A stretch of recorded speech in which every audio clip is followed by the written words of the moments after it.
Eu estou aqui, ó, na clínica NEACA, que fica aqui na Rua Minas Gerais, aqui em Fernandópolis, e o assunto é um assunto muito importante.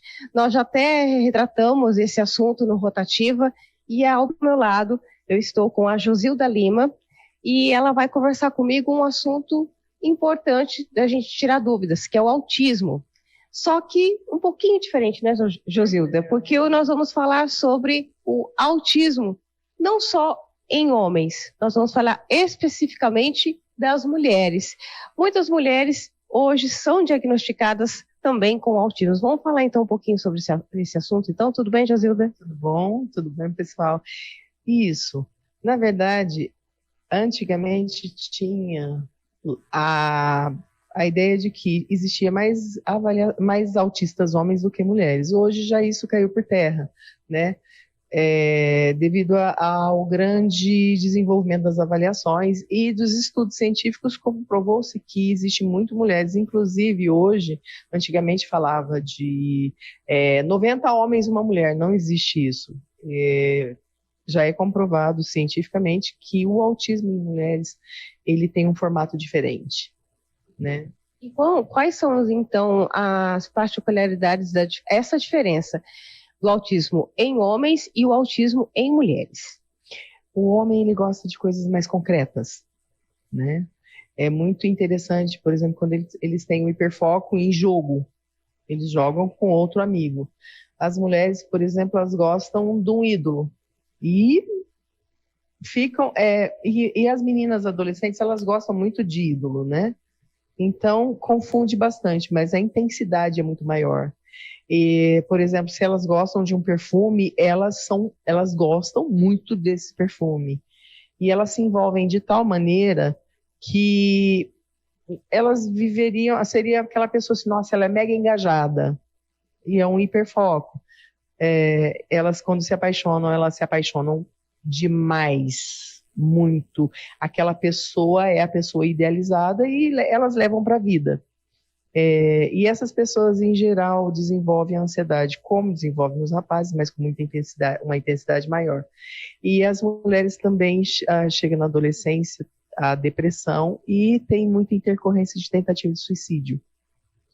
Então, a gente pode entender que o autismo em mulheres aumenta a intensidade dos sentimentos com relação a várias situações. Sim, além do que o homem, o formato do autismo em homens, o homem não mascara, a mulher consegue, por conta desse desenvolvimento cerebral, ela consegue mascarar, e ela imita muito, o que já é um pouco difícil para o homem.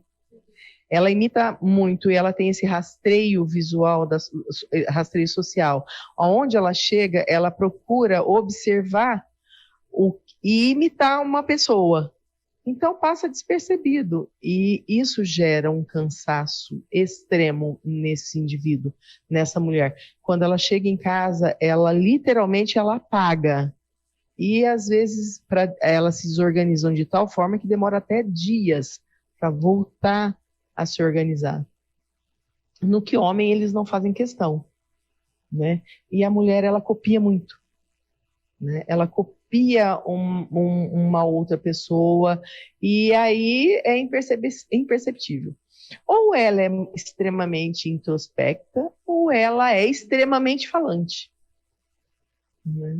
Então eu vou aproveitar e já te perguntar, talvez existem mulheres autistas nas casas e as pessoas que convivem com essas pessoas não saibam. Quais são os sinais que essas mulheres passam e para que as pessoas comecem já a se ligar desses sinais que pode ser autismo? Olha, elas têm um apego à rotina como homem, extremo. Elas não gostam de socialização, elas se obrigam a socializar, mas quando chegam em casa, elas se recolhem totalmente. Elas também têm hiperfoco, e esse hiperfoco geralmente não é um hiperfoco concreto como no homem, né? Então, o homem, por exemplo, ele vai gostar de física, ele vai estudar física, a mulher pode gostar de um instrumento da física ou o professor de física, tá? E aí, e uma depressão na adolescência que é recorrente. É o que todo mundo fala, é a pessoa esquisita da família. E tem uma rigidez. Essa rigidez, elas, por exemplo, elas podem lavar louça. Só que ninguém pode entrar na cozinha para mexer na louça. Ninguém, literalmente, não pode mexer na cozinha porque ela organizou. Elas esquecem, em geral, esquecem de comer, esquecem de tomar água, né? Esquecem, têm uma dificuldade em organização da rotina, né? Mas o que chama muito atenção e o que chega para mim, para avaliação, em geral, é a depressão e a ansiedade. Elas são diagnosticadas, em geral, de TAG, de borderline, de depressão. E aí você vai fazendo as observações e vai aplicando alguns protocolos e você vai observando que tem alguma coisa a mais. Josilda, é isso que eu quero saber de você. Existe algum tipo de teste para justamente diferenciar todos esses sintomas de várias outras doenças para chegar ao diagnóstico de autismo? Na verdade, a avaliação do autismo existem protocolos. Sim, mas eles não, eles não vão falar, ela é autista. Eles mapeiam a intensidade, se é nível 1, nível 2, nível 3 de suporte, mas assim, para você observar se é autismo, se é algum outro transtorno psiquiátrico, a experiência e a expertise do profissional, isso, e levar em consideração também uma equipe técnica especializada. Diagnosticado o autismo, como que é feito o tratamento? No caso que nós estamos falando, então, das mulheres. Às vezes as medicações mudam, porque, por exemplo, ela está tomando antidepressivo em uma dosagem muito alta, e às vezes, além o tranquilizante, e aí pode remanejar e ir retirando algumas medicações daquelas fortíssimas que estão, ou pode até deixar. Mas o que fundamenta, e o fundamental, elas precisam de um acompanhamento técnico especializado, né?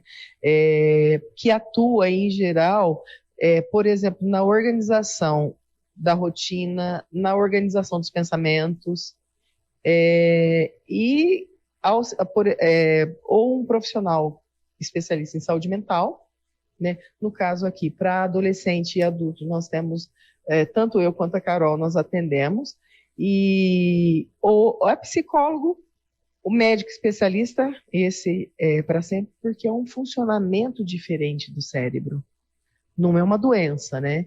Então, esse acompanhamento é fundamental, que é para a vida. E principalmente muito amor, né? Mas as mulheres, principalmente, elas demonstram muito, né? Elas demonstram. E aí eu já vou aproveitar, então, que a gente está falando desse amor todo. Ao meu lado, ao lado da Josilda, está a Isabela.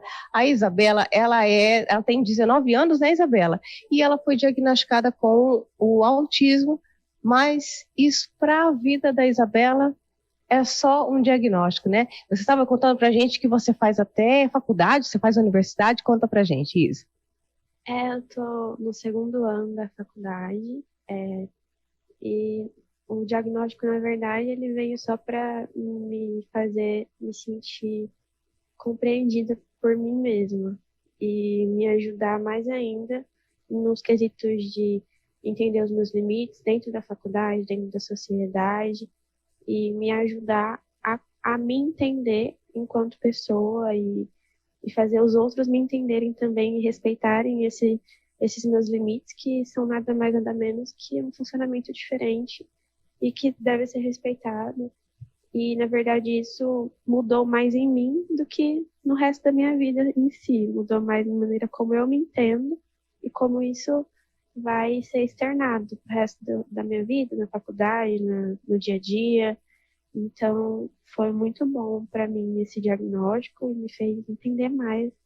Na verdade, tudo.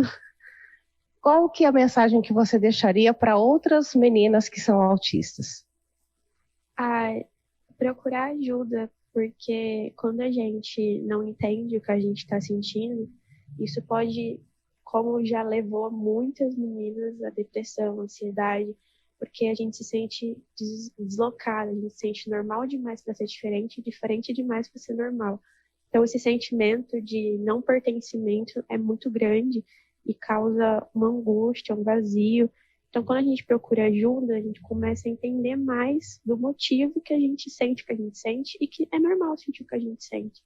Então, procurar ajuda e procurar compreendimento da família, dos amigos, que uma rede de apoio é muito importante e faz você se sentir amado e respeitado, independente do seu diagnóstico. Com certeza.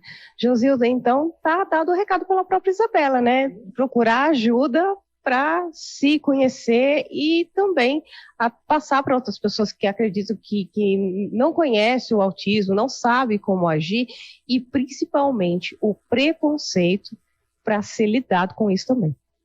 Atualmente, existe, mas que eu convivo tanto com essa realidade que eu já não vejo tanto, né? Mas tem. Mas a partir do momento que o indivíduo trabalha isso com ele, se o outro tem, na verdade é problema dele, né? É problema dele. Mas eu costumo dizer que não é preconceito, é o desconhecimento. A partir do momento que o indivíduo conhece pelo menos o mínimo, se você conhece uma diversidade, você respeita, né? E a pessoa se respeita mesmo, né? Tem um monte de coisas que a gente ficaria, principalmente da Isabela, que ela fala, nossa, agora eu entendo, né? A palavra que depois do diagnóstico eu fiz, nossa, agora eu entendo tudo. E isso que é bom, né? Isso que é interessante, porque na escola dela mesmo, ela tinha algumas coisas e o pessoal não entendia, porque na hora da prova ela queria ficar encostada de frente para a parede. Por quê? Agora ela sabe que é muito estímulo, que é hipersensibilidade auditiva, e a partir do momento que ela abriu isso, a escola respeitou, porque antes também não fazia, né? Não deixava, né? O professor não deixava. É assim, Isabela? Sim, eles achavam ruim de eu pedir isso, falavam que agora que você está aí, então você tem que acertar tudo, já que você fez eu mudar você de lugar. Então agora eu imponho esse respeito nas pessoas, eu falo, eu tenho direito e eu vou exercer esse meu direito. É uma coisa simples, não dá nada para você, mas para mim vai mudar tudo. Então é uma coisa muito simples, mas que a gente precisa ser trabalhado, porque senão a gente não tem voz, a gente não consegue exercer esse direito em qualquer outra área. Respeito, né, Josilda? Isso que maravilha! É isso que compensa o trabalho da gente. É para isso que a gente trabalha.